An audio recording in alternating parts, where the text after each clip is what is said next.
Welcome to Wisdom Wednesday number 94. Why do you practice? Question. I am told I should have a daily practice in yoga, but my life is busy and it's hard to find time to do it daily. I want to practice more, but I don't have the incentive to make it more regular. What can help me get inspired to get a daily practice going?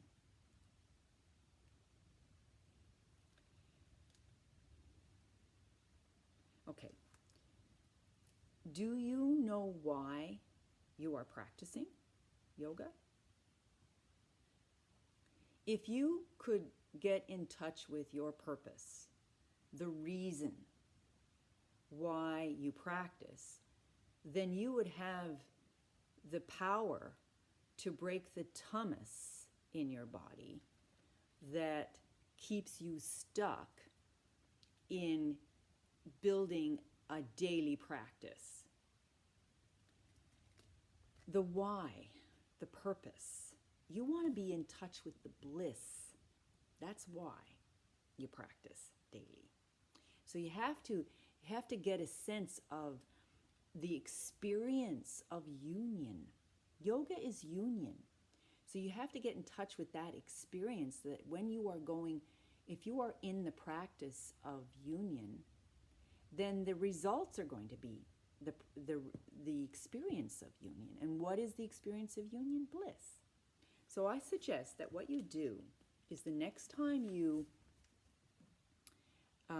do your yoga practice, go into the posture with a sense of a watchfulness and notice the immediate result of what happens when you're going into the posture.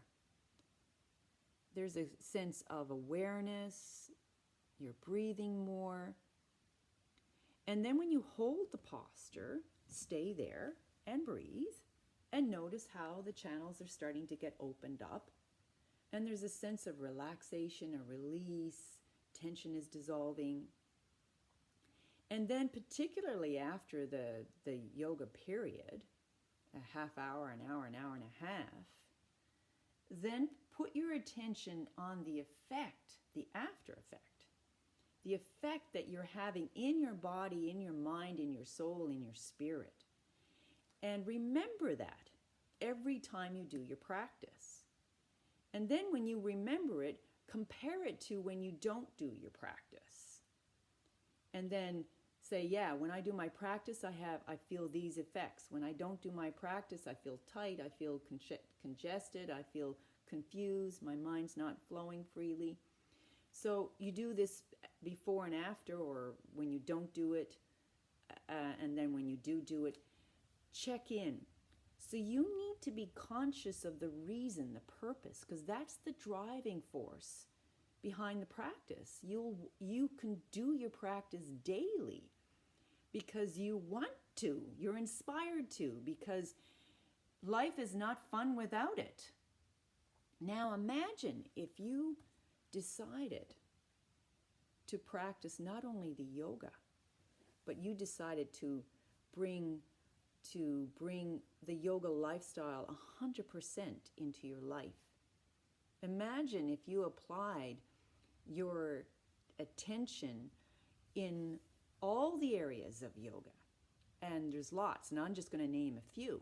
Like, for instance, if you decided to meditate, and that's the yoga of meditation, is there's a union effect that every time you close your eyes and you contemplate on awareness, then awareness will grow and your mind will expand, and it's not going to be limited. Your beliefs and everything will dissolve, and you'll enter into this state of awareness. Imagine experiencing that all the time. If I was to apply it in the area of communication, the yoga of communication, if you were to practice union in your communications with others, you would be practicing listening and receiving. You would go into a state of listening and receiving, and you would also go into a state of being articulating clearly what is coming up for you in your as your truths, and then you would feel free to speak the truths without being judged, and then you will walk around feeling confident that you can speak your truths. Imagine feeling free in your communications.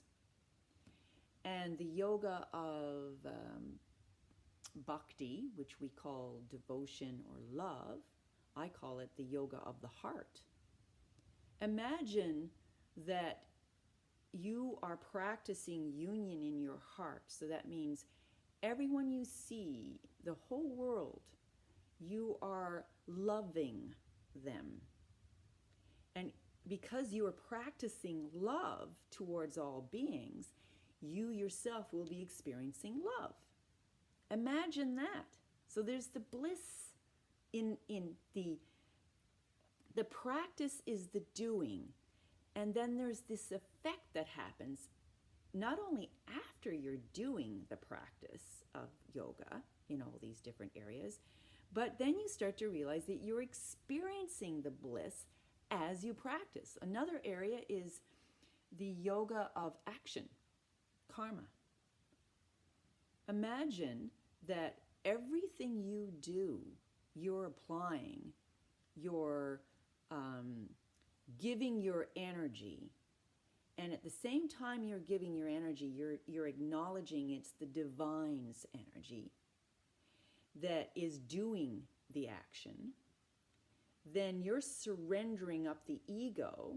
So the ego's not the doer, the divine's the doer. And all the results that come, you will get inundated with bliss 1,000,000 times more because the ego is only that much and the divine is that much. And if the divine is doing everything, then you're going to be receiving the everything that the divine is giving.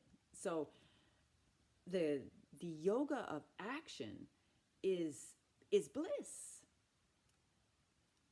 Even more energy comes to you.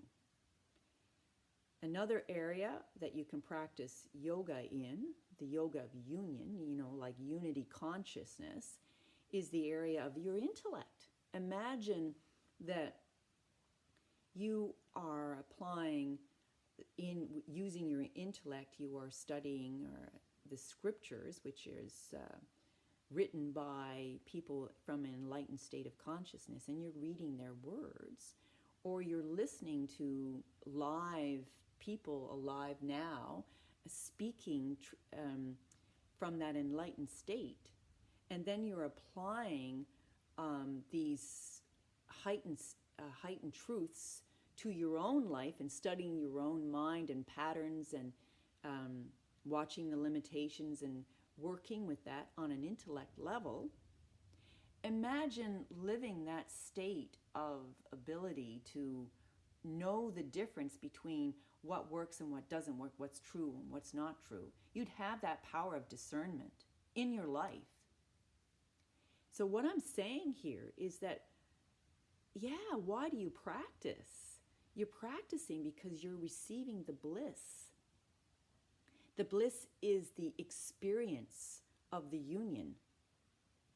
That if you want bliss in all aspects of your life, you practice yoga in all these areas, you're going to experience it in different ways, but essentially it's the same thing.